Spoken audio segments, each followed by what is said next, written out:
8वां बाब, बाबल गिर पड़ा। इन बातों के बाद मैंने एक और फरिश्ते को आसमान पर से उतरते देखा, जिसे बड़ा इख्तियार था, और जमीन उसके जलाल से रोशन हो गई। उसने बड़ी आवाज से चिल्लाकर कहा कि गिर पड़ा, बड़ा शहर बाबल गिर पड़ा, और शयातीन का मस्कन और हर नापाक रूह का अड्डा और हर नापाक और मकरूह परिंदे का अड्डा हो गया, क्योंकि उसकी हरामकारी की गजबनाक मै के बाइस तमाम कौमें गिर गई हैं, और जमीन के बादशाहों ने उसके साथ हरामकारी की है, और दुनिया के सौदागर उसके ऐशो इशरत की बदौलत दौलतमंद हो गए। फिर मैंने आसमान में से किसी और को ये कहते सुना कि ऐ मेरी उम्मत के लोगों, उसमें से निकल आओ,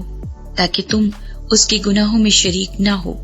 और उसकी आफतों में से कोई तुम पर ना आ जाए, क्योंकि उसके गुनाह आसमान तक पहुंच गए हैं, और उसकी बदकारियां खुदा को याद आ गई हैं। जैसा उसने किया वैसा ही तुम भी उसके साथ करो, और उसे उसके कामों का दो चंद बदला दो। जिस कदर उसने प्याला भरा तुम उसके लिए दुगना भर दो। जिस कदर उसने अपने आप को शानदार बनाया और अयाशी की थी, उसी कदर उसको आजाब और गम में डाल दो, क्योंकि वो अपने दिल में कहती है कि मैं मलका हो बैठी हूँ, बेवा नहीं, और कभी गम न देखूंगी। इसलिए उस पर एक ही दिन में आफतें आएंगी, यानी मौत और गम और काल, और वो आग में जलाकर खाक कर दी जाएगी, क्योंकि उसका इंसाफ करने वाला खुदावंद खुदा कवी है।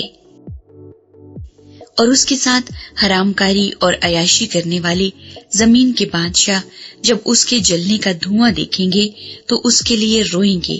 और छाती पीटेंगे, और उसके आजाब के डर से दूर खड़े हुए कहेंगे, ऐ बड़े शहर, ऐ बाबल, ऐ मजबूत शहर, अफसोस अफसोस, घड़ी ही भर में तुझे सजा मिल गई। और दुनिया के सौदागर उसके लिए रोएंगे और मातम करेंगे, क्योंकि अब कोई उनका माल नहीं खरीदने का, और वो माल ये है सोना, चांदी, जवाहर, मोती और महीन केतानी और अरगवानी और रेशमी और किरमजी कपड़े और हर तरह की खुशबूदार लकड़ियां और हाथी दांत की तरह तरह की चीजें और निहायत बेशकीमत लकड़ी और पीतल और लोहे और संगे मरमर की तरह तरह की चीजें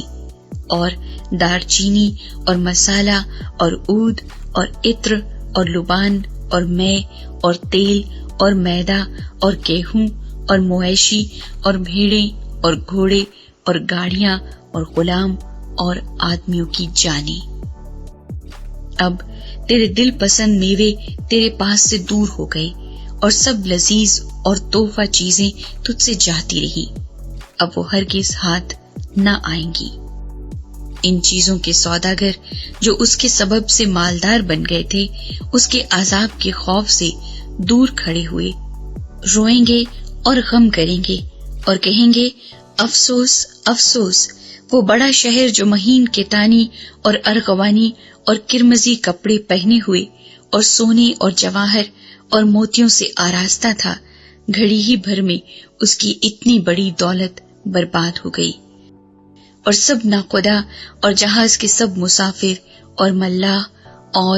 और जितने समंदर का काम करते हैं, जब उसके जलने का धुआं देखेंगे तो दूर खड़े हुए चिल्लाएंगे और कहेंगे, कौन सा शहर इस बड़े शहर की मानंद है, और अपने सरों पर खाक डालेंगे और रोते हुए और मातम करते हुए चिल्ला चिल्ला कर कहेंगे, अफसोस अफसोस, वो बड़ा शहर जिसकी दौलत से समंदर के सब जहाज वाले दौलतमंद हो गए, घड़ी ही भर में उजड़ गया। आए आसमान और आए मुकद्दसों और रसूलों और नबियों,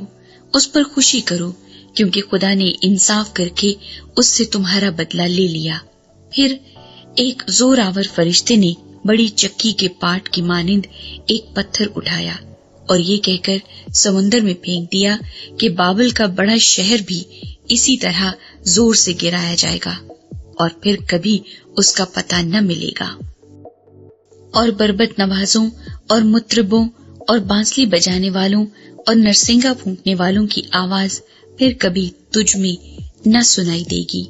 اور کسی پیشے کا کاریگر تجھ میں پھر کبھی پایا نہ جائے گا،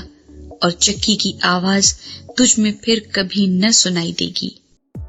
اور چراغ کی روشنی تجھ میں پھر کبھی نہ چمکے گی، اور تجھ میں دلہے اور دلہن کی آواز پھر کبھی نہ سنائی دے گی، کیونکہ تیرے سوداگر زمین کے امیر تھے، اور تیری جادوگری سے سب قومیں گمراہ ہو گئیں، اور نبیوں اور مقدسوں اور زمین کے اور سب مقتولوں کا خون اس میں پایا گیا۔